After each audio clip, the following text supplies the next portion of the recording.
The 12 men who stood in Ethan's living room thought they were an army. They saw themselves as a force of nature, a righteous tide coming to sweep away the quiet, unassuming man who had, in their eyes, stolen their sister. They were big men, dressed in expensive clothes that stretched across broad shoulders and thickening waists. They carried the unearned confidence of inherited wealth and the casual arrogance of men who had never been told no in a way that mattered. Mark, the eldest of Clara's 4 brothers, was their self-appointed general. He stood in the center of the room, his fists planted on his hips, a smirk playing on his lips. He surveyed Ethan's world, the meticulously arranged books, the clean lines of the minimalist furniture, the framed architectural drafts on the wall, and found it all wanting. He saw weakness in the order, fragility in the taste. He saw a man who designed buildings instead of building empires. Ethan stood by the fireplace, a simple glass of water in his hand. He was of average height, with a lean build that they mistook for frailty. His hair was dark, his features calm, his eyes a steady, unreadable gray. He did not look like a warrior. He looked like an academic, an artist, a man who would lose a fight. This assessment was the foundation of their confidence, the bedrock of their collective delusion. They thought they knew him. They had spent 2 years observing him at family dinners, mocking his quiet demeanor, ridiculing his preference for listening over boasting, and belittling his profession as something less than real work. They had tested him with insults, with condescension, with overt challenges to his masculinity, and his calm, measured responses had been logged as evidence of his cowardice. They didn't know that his stillness was not passivity, but observation. They didn't know his silence was not weakness, but assessment. Within the next 30 minutes, their entire understanding of the world and their place in it would be irrevocably shattered. What they didn't know was that for 10 years, Ethan's job had been to walk into rooms filled with men far more dangerous than them and dismantle their worlds with quiet, terrifying precision. They were an army, but they had just invaded a country of one, and they had no idea they were already surrounded. This story is about the quiet strength that lies beneath a calm surface, and the loud arrogance that is often just a mask for deep insecurity. It's a reminder that we should never judge a book by its cover. Have you ever been in a situation where you completely misjudged someone? Let me know down in the comments. I'd love to hear your story. And if you enjoy tales of vindication and justice, make sure to hit that like button and subscribe to the channel so you don't miss what's coming next. Now, let's get back to the moment it all began to unravel for those 12 men. The campaign against Ethan had not been a sudden declaration of war, but a slow, creeping siege of disrespect that had begun the moment Clara introduced him to her family. Her 4 brothers, Mark, Leo, David, and Sam, were men sculpted by their father's immense financial success. They worked in the upper echelons of finance and law, professions they considered the only true arenas for ambitious men. They moved through the world as a pack, their individual personalities subsumed into a collective identity of loud laughter, expensive watches, and a shared disdain for anything they perceived as soft. Ethan, an architect who spoke passionately about sustainable design and the poetics of space, was in their calculus the very definition of soft. He didn't play golf with aggressive fervor. He took long, solitary hikes. He didn't talk about market conquests. He talked about the way light fell across a room at dawn. Their first meeting had been a dinner at the family's sprawling estate. Ethan, dressed in a simple but well-tailored navy blazer, had felt the weight of their judgment from the moment he stepped out of his modest sedan.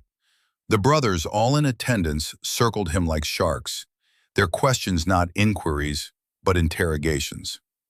"An architect, huh?" Mark had said, his voice dripping with condescension. "So you draw pretty pictures of buildings? Cute." Leo, the second oldest and the most overtly aggressive, had clapped him on the shoulder with enough force to be a statement. "Clara tells us you're creative. We're more into creation of capital, something tangible." They laughed, a booming chorus of self-satisfaction. Clara had squeezed his hand under the table, a silent plea for him to endure it, to understand that this was just how they were.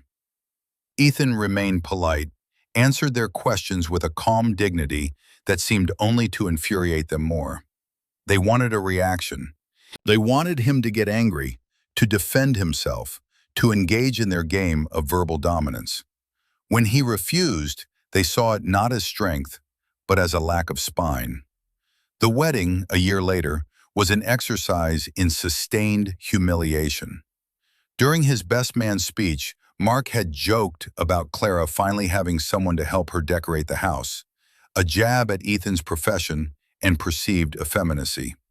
The room, filled with their friends and business associates, had erupted in laughter. Ethan, standing beside his new wife, had simply smiled, a serene and impenetrable expression on his face.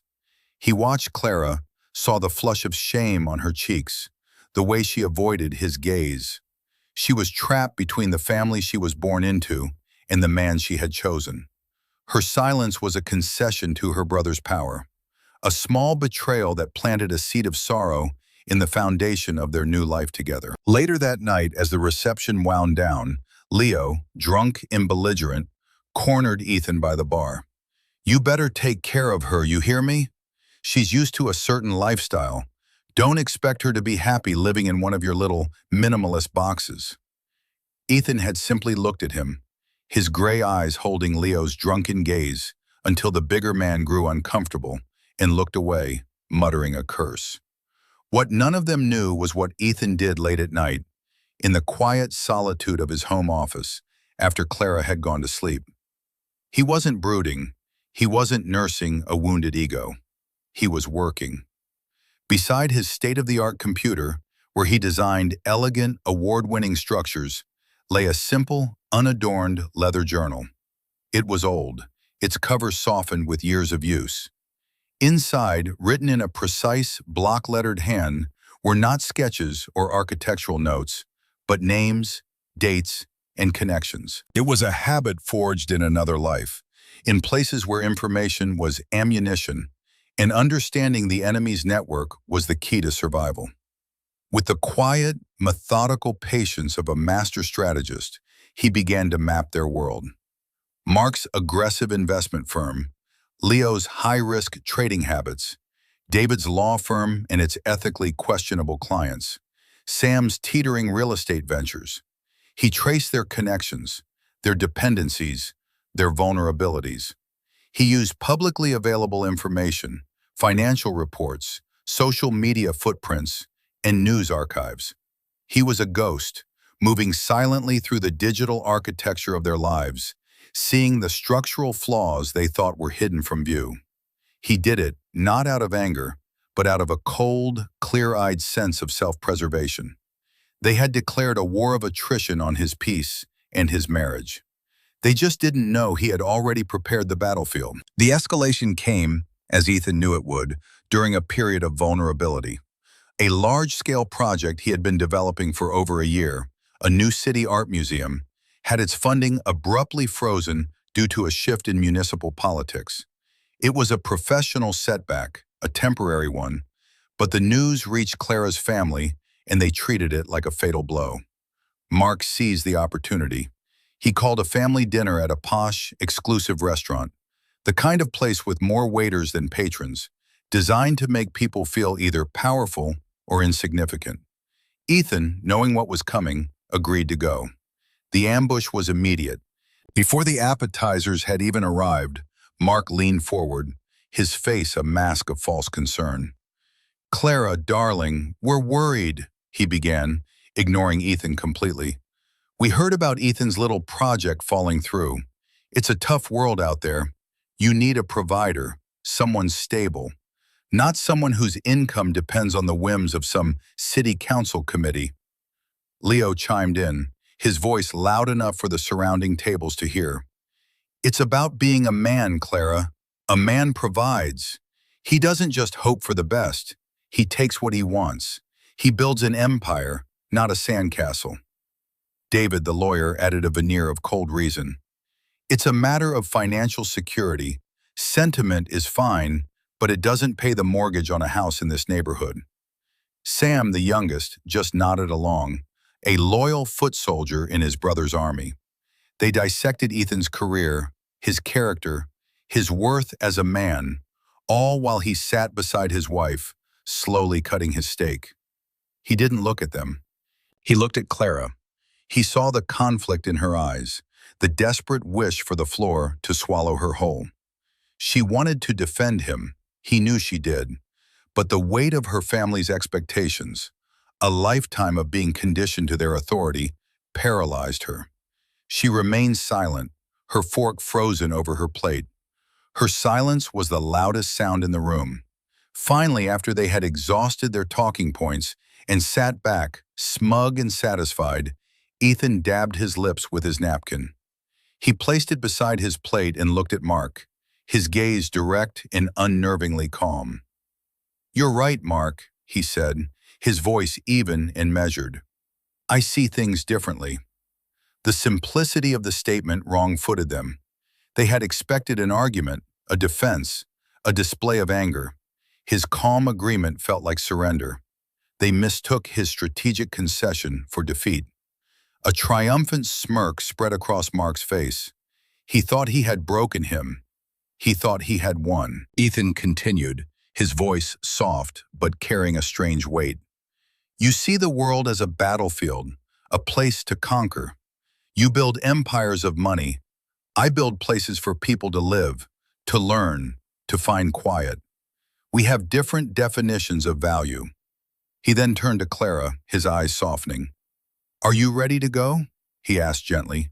She nodded, grateful for the escape. As they left the restaurant, the brothers' laughter followed them out, the sound of a victory they had not truly earned. Later that night, the house was filled with a tense silence. Clara finally broke it. "Why didn't you say something? Why did you just let them talk to you like that?"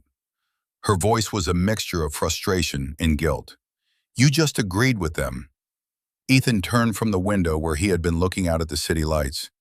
"Because arguing with them is like wrestling with a pig in the mud," he said calmly. "You both get dirty, and the pig likes it.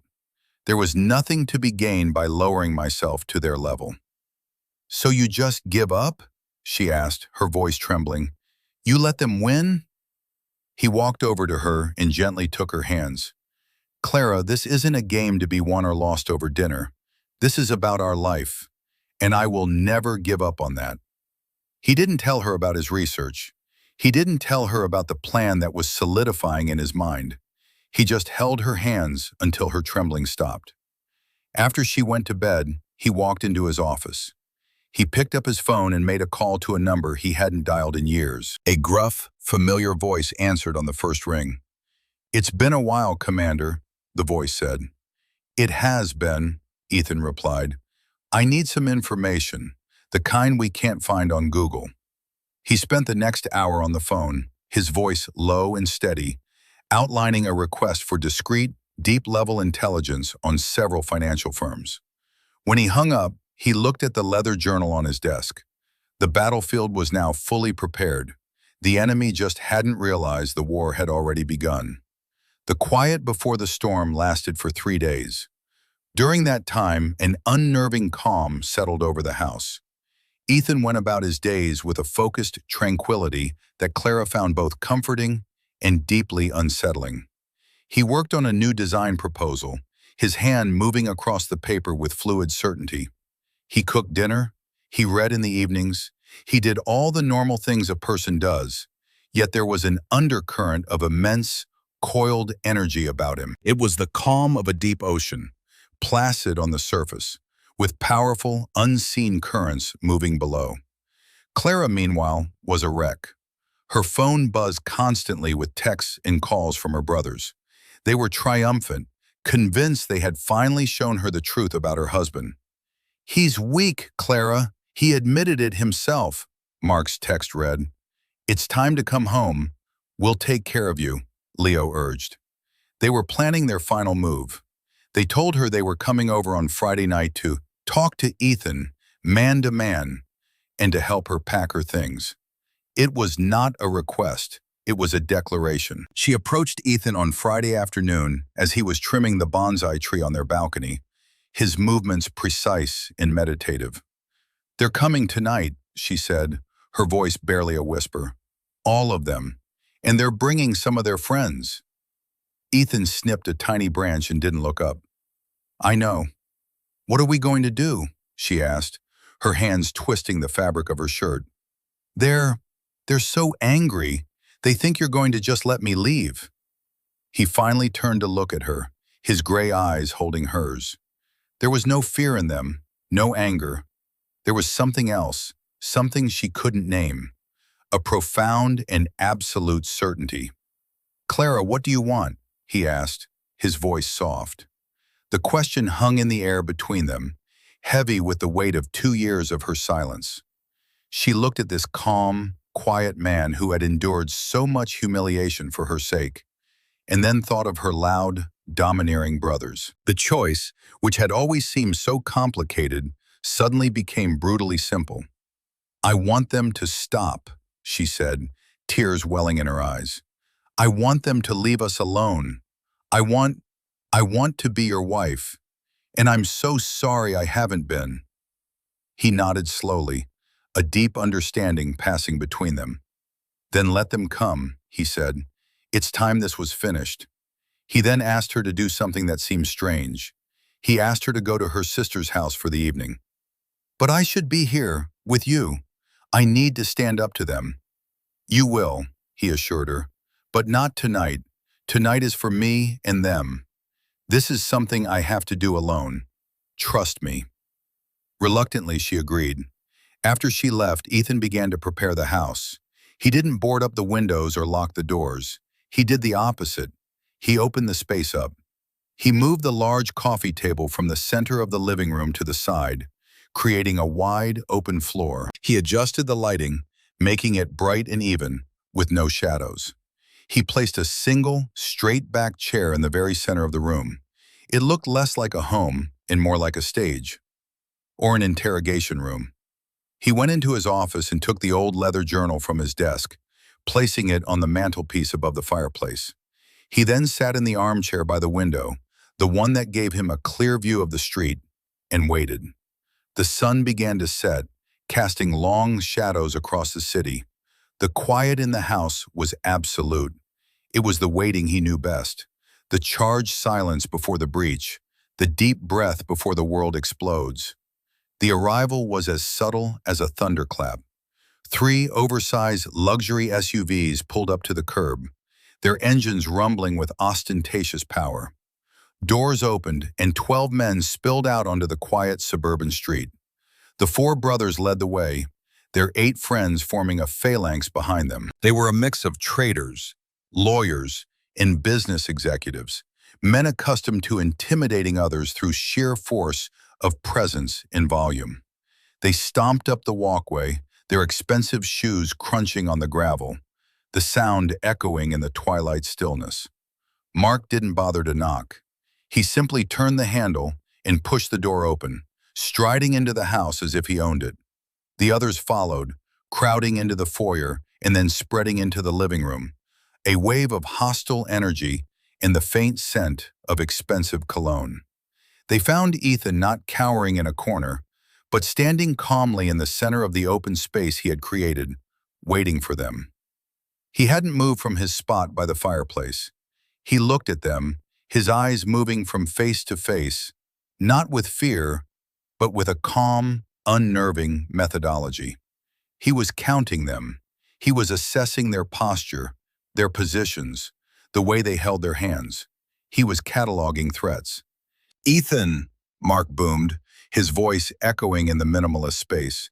He gestured around the room with a dismissive wave of his hand. "Where's Clara? Did she finally come to her senses and leave you?" "She's safe," Ethan replied, his voice quiet but carrying clearly in the tense silence. "She's not here." "Good," Leo sneered, stepping forward. "Saves us the trouble of packing her bags for her. See, we're here to explain how things are going to be from now on. This is over. You're done.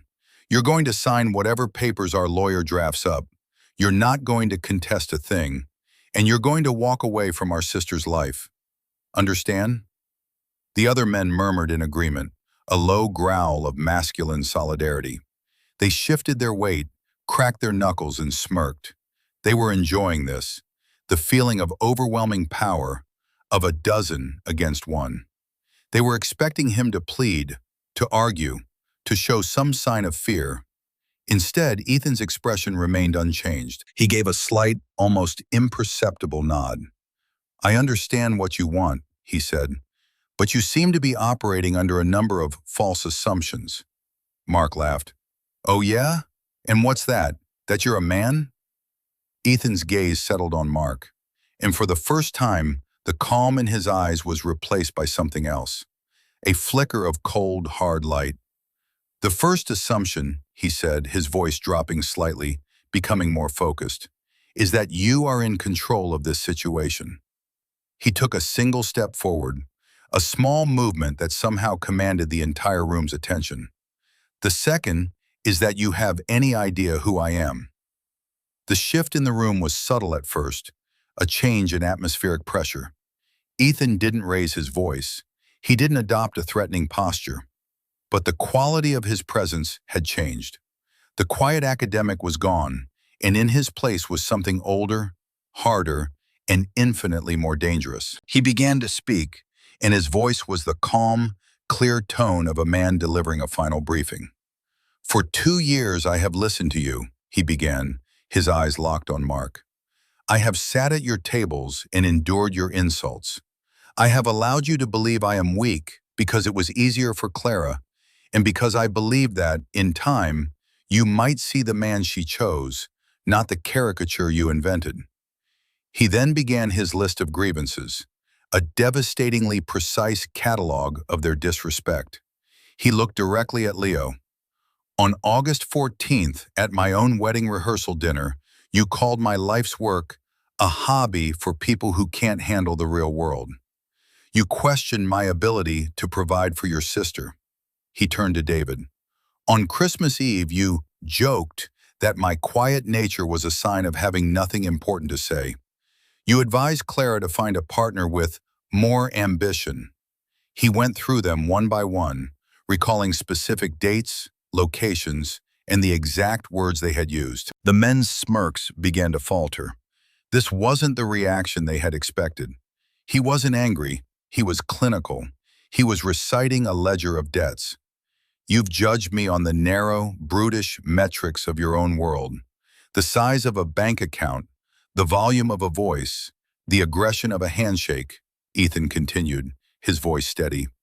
"You concluded I was less of a man because I am not like you, and for that I am profoundly grateful."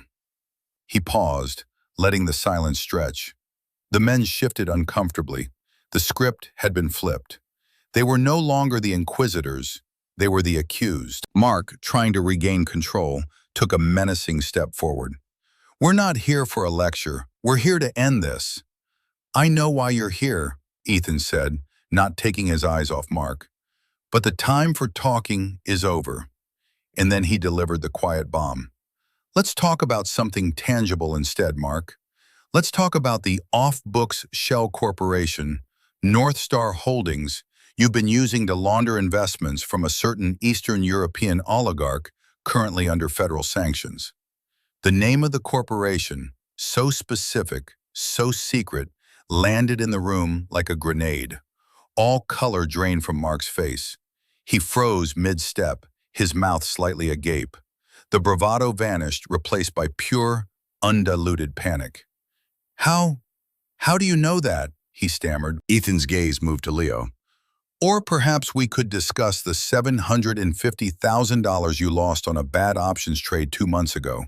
Money you borrowed from a client's discretionary account without their knowledge.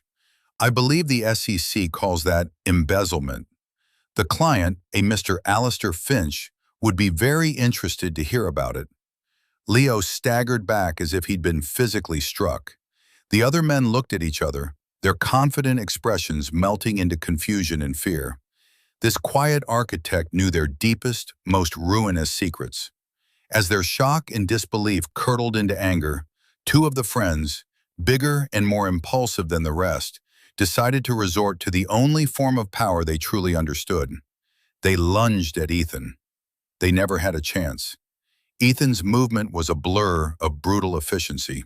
He didn't use flashy kicks or complicated martial arts. He moved with the precise, economical violence of a man trained to end a threat in the shortest possible time. He sidestepped the first man's clumsy punch, redirecting his momentum and using a simple joint lock to send him crashing to the floor with a cry of pain. The second man reached for him, and Ethan met his advance with a perfectly placed palm heel strike to the solar plexus. The air rushed out of the man's lungs in a sickening whoosh, and he collapsed, gagging. It was over in less than 3 seconds. The remaining 10 men stood frozen, their minds unable to reconcile the image of the mild-mannered architect with the terrifyingly competent violence they had just witnessed. Just then, the headlights of a black sedan swept across the living room window. The car, a government-issue vehicle, pulled silently to the curb. A man in a perfectly tailored dark suit stepped out. He was in his late 60s, with silver hair and a posture of absolute command. He walked up the path and entered the house without knocking, his eyes taking in the scene with a practiced, analytical gaze. Ethan standing calm amidst the chaos, 2 men on the floor, 10 others looking on in terror. Mark and his brothers stared at the newcomer, utterly bewildered. The man ignored them. His attention was focused solely on Ethan. "Commander," he said, his voice resonant with authority, "I came as soon as I got your message. Are you all right?" The word commander hung in the air, electric and incomprehensible to the brothers. Ethan nodded. "General Harrison, thank you for coming. The situation is under control." General Harrison, the name registered with David, the lawyer. He knew that name. General Thomas Harrison, retired, former head of the Joint Special Operations Command, a living legend in circles of power, a man who advised presidents. David felt a wave of nausea. What had they done? Who had they been tormenting for 2 years? The general turned his cool, assessing gaze on the assembled brothers and their friends. "I understand," he said, his voice dangerously soft, "that you gentlemen came here tonight to threaten a decorated officer of the United States Army's most elite Special Missions Unit, specifically the former tactical commander of Delta Force. I must say that demonstrates a unique and frankly suicidal level of poor judgment." The silence that followed was absolute, broken only by the ragged, panicked breathing of 12 men whose world had just been turned inside out and set on fire. The immediate aftermath was a tableau of frozen shock. The 12 self-proclaimed alphas stood rooted to the floor, their faces a mixture of disbelief, terror, and a dawning, sickening comprehension. The 2 men Ethan had dispatched were still on the ground. One was cradling a dislocated shoulder. The other was still struggling to draw a full breath. The air of menace they had brought into the house had completely evaporated, replaced by a thick, suffocating dread. General Harrison walked slowly into the center of the room, his presence commanding the space more effectively than a dozen thugs ever could. He stopped beside Ethan, presenting a united front of calm, unassailable authority. "Let me be perfectly clear," the general said, his voice cutting through the silence like chilled steel. He looked at Mark, whose face was ashen. "The information Commander Miller has compiled on your firm's illicit activities is not conjecture. It is meticulously documented evidence. We have transaction records, encrypted communications, and sworn testimony from a former associate of yours who was more than happy to cooperate in exchange for a lighter sentence." He turned his gaze to Leo. "And your little borrowing problem? We have the trading logs, every single keystroke, enough to put you away for a very, very long time." He didn't need to address the others individually. The message was clear. Ethan hadn't just uncovered a few embarrassing secrets. He had systematically dismantled the foundations of their lives. Mark finally found his voice, though it was a pathetic, strangled whisper. This is... this is insane. You can't do this. The general almost smiled. It was not a pleasant sight. Can't we? My dear boy, you have no idea what is possible. You and your friends here decided to threaten a man who has, on multiple occasions, negotiated the release of hostages from warlords and dismantled entire terror cells with nothing but a satellite phone and a three-man team. And you thought you could intimidate him by bringing 8 of your golfing buddies? The sheer arrogance is breathtaking. Desperation began to set in. The men looked at each other, their pack mentality shattered. There was no leader, no plan, only a shared, dawning horror. They were out of their depth in a way they couldn't even begin to comprehend. Leo, his face slick with sweat, turned towards the hallway. Clara had appeared in the doorway, drawn by the sound of the general's arrival. She had come back, unable to stay away. Her face was pale, her eyes wide as she took in the scene. Her husband, calm and powerful.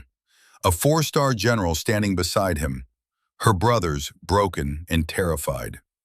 "Clara," Leo pleaded, his voice cracking. "Clara, please, talk to him. Tell him we're sorry. It was a misunderstanding." All of them turned to her, their last hope. They were appealing to the very dynamic they had cultivated for years. Their power over her. Her instinct to keep the peace, to smooth things over. They were asking her to enable them one last time, to save them from the consequences of their own actions. This was her moment, the culmination of 2 years of swallowed words and forced smiles. She looked at her brothers, at their desperate, pleading faces, and for the first time, she didn't see the powerful, intimidating men who had controlled her life. She saw frightened boys, bullies who had finally punched someone who could punch back and were now crying for their mother. Then her eyes moved to Ethan. She looked at the man she had married, this quiet, gentle man she now realized was possessed of a strength she had never imagined.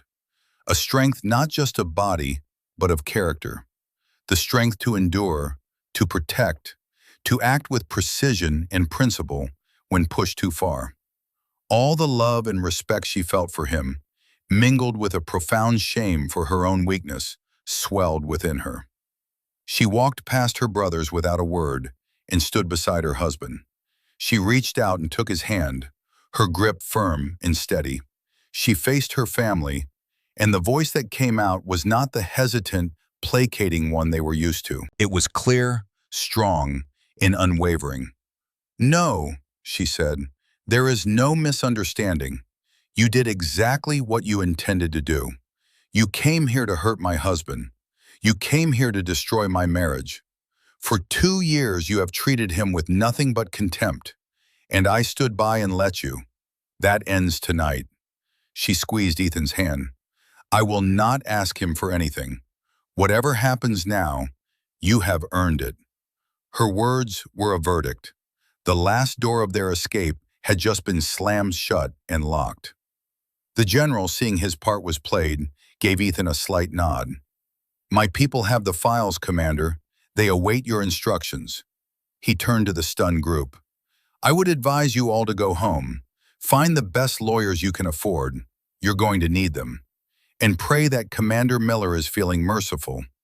Because I, for one, am not." With that, he turned and left as quietly as he had arrived. The departure of his immense authority left a vacuum in the room, filled now only by Ethan's quiet control. The brothers and their friends looked like shipwrecked survivors, adrift and lost. The physical threat was gone, replaced by a far more terrifying existential one. Their careers, their reputations, their carefully constructed lives of privilege were now hanging by a thread, and the man holding the scissors was the same man they had mocked as weak and insignificant. Ethan walked over to the mantelpiece and picked up the old leather journal. He held it not as a weapon, but as a symbol. "This isn't about revenge," he said, his voice losing its hard edge and becoming something more somber, more reflective. "This is about consequences. You built your lives on the idea that you were better than others, that your wealth and your status made you untouchable. You believe respect is something you can demand, something owed to you. You are wrong. Respect is earned, and you have done nothing to earn it. He laid out his terms. They were not vindictive, but they were absolute, and each one was a perfect, poetic reflection of their transgressions. Mark, he said, you will go to the board of your own company, and you will confess to the irregularities concerning North Star Holdings. You will accept the consequences, whatever they may be. Your obsession with wealth led you to this, and you will dismantle that part of your empire with your own hands. He looked at Leo. You will contact Mr. Alistair Finch. You will tell him what you did, and you will make full restitution. To do that, you will sell your Ferrari, your collection of absurdly expensive watches, and your season tickets. You mocked my life as being less tangible than yours. You will now learn the tangible cost of your actions. For David, the lawyer, he demanded he provide 2,000 hours of pro bono work for a nonprofit that helped veterans navigate the legal system. For Sam, who had coasted on the family name, he demanded he leave the family business and get a real job, starting from the bottom, to learn the value of honest work. For their friends, the punishment was social. They would all write a public letter of apology in the alumni newsletter of their prestigious university, confessing to their behavior and their part in the harassment campaign. And finally, Ethan concluded, looking at all four brothers, you will apologize to my wife. Not a quick sorry, but a real written apology, detailing what you did and why it was wrong. And then, for the next year, you will have no contact with her unless she initiates it. You will give her the space to heal from the toxicity you have inflicted on her life. They stared at him, dumbfounded. He wasn't destroying them. He was forcing them to become better men. The choice was simple: face public ruin and federal prison, or begin the long, arduous task of rebuilding their character from the ground up. There was no negotiation. There was only the quiet, unyielding will of a man they had finally, truly seen. The months that followed were a study in deconstruction and rebuilding. The lives of Clara's brothers, once so gilded and secure, were systematically taken apart, not by Ethan, but by their own hands, following the path he had laid out for them. Mark's confession to his board sent shockwaves through his company. He was fired, disgraced, and faced a lengthy legal battle. But stripped of his power and arrogance, something new began to emerge. He sold the monstrous mansion, moved into a modest home, and for the first time in his life, he had to confront himself without the armor of his wealth. He started spending time with his children, not as a distant patriarch, but as a father. Leo sold his prized possessions, the flashy sports car and the ostentatious watches, the symbols of the man he thought he was, were liquidated to pay back the man he had wronged. He took a junior analyst position at a small, unassuming firm. The humility was a bitter pill, but it was also a powerful medicine. He started listening more than he talked. He learned the difference between gambling and investing.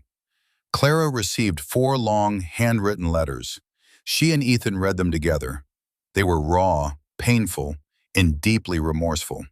Her brothers, for the first time, took accountability for their cruelty, for their arrogance, for the way they had tried to control her life and poison her marriage. It was the beginning of a long road, but it was a beginning. The public apology from their 8 friends in the alumni newsletter became a minor scandal in their elite social circles, a cautionary tale about the dangers of underestimating the quiet ones. Their reputations took a significant hit, a consequence that for men so obsessed with appearances was a fitting punishment. The relationship between Ethan and Clara was also being rebuilt. The revelation of Ethan's past was a shock, but it was the revelation of his character that truly transformed their marriage.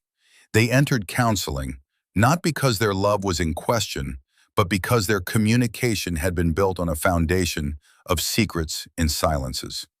Clara had to confront her own complicity, her fear of her family that had led her to betray her husband's trust through her passivity. She learned to find her own voice, a strength that wasn't borrowed from her husband or her brothers, but that came from within. Ethan, for his part, had to learn to share the part of himself he had kept locked away. He told her stories of his time in the service, not the tales of violence and conflict, but of the camaraderie, the discipline, the profound sense of purpose. He explained that his calmness was not a lack of feeling, but a practiced control over it, a tool that had kept him and his men alive in situations she could barely imagine. He had brought the war home, not in a torrent of anger, but in a quiet, strategic campaign to protect the peace he had fought so hard to find. Their home, once a battlefield of psychological warfare, slowly became a sanctuary again. The tension was gone, replaced by a new, deeper intimacy built on honesty and mutual respect. Ethan continued his work as an architect, his passion for creating spaces of beauty and tranquility now imbued with a new meaning. He was not just building structures of steel and glass, he was building a life of peace and integrity. One evening, about 6 months after the confrontation, Clara found him in his office, looking at the old leather journal that still sat on his desk. "Do you still need that?" she asked softly. He looked up at her and smiled. "It's not a weapon, Clara. It's a reminder." He took her hand and pulled her onto his lap.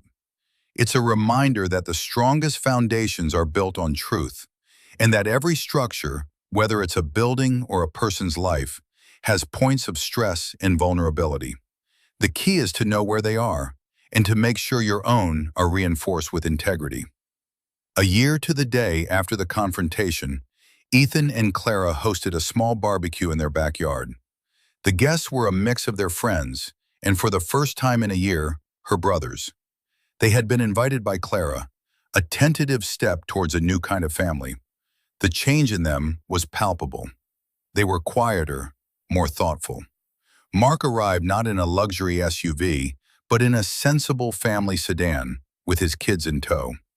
He spoke to Ethan not with the bravado of a rival, but with the quiet respect of a man who had been humbled and was better for it. Leo, who now worked in a job he was proud of, talked about his newfound passion for financial ethics, a concept he once would have laughed at.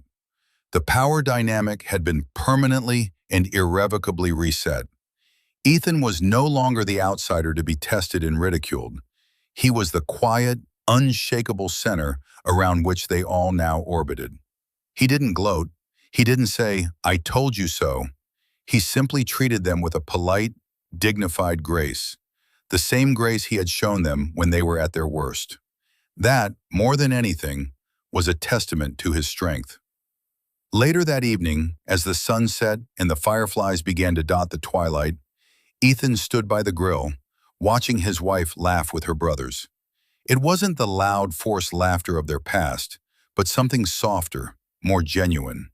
He felt a profound sense of peace. He had not sought conflict, but when it had come to his door, he had met it not with unrestrained rage, but with disciplined force and a clear moral purpose. He had not destroyed the men who had wronged him.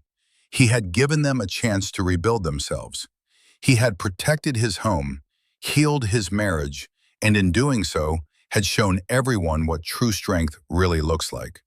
It isn't found in the noise of aggression or the posture of dominance.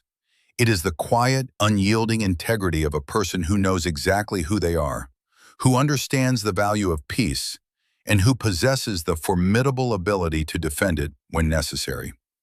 The world is full of loud voices demanding respect, but it is the quiet ones, the ones who earn it through their character and their actions, who hold the real power. Their worth is not measured by appearances, but by the unshakable foundation of who they are when no one is watching. This story teaches us a powerful lesson, that a person's true measure is their character, not their volume. It's a reminder that patience and integrity can be more powerful than any display of brute force. What did you think of the way Ethan handled the situation? Was it justice or was it mercy? I'd love to read your thoughts in the comments below. Thank you for joining me for this story. If you found it as satisfying as I did, please don't forget to like this video and subscribe to the channel for more stories of quiet strength and deserved vindication. We'll see you in the next one.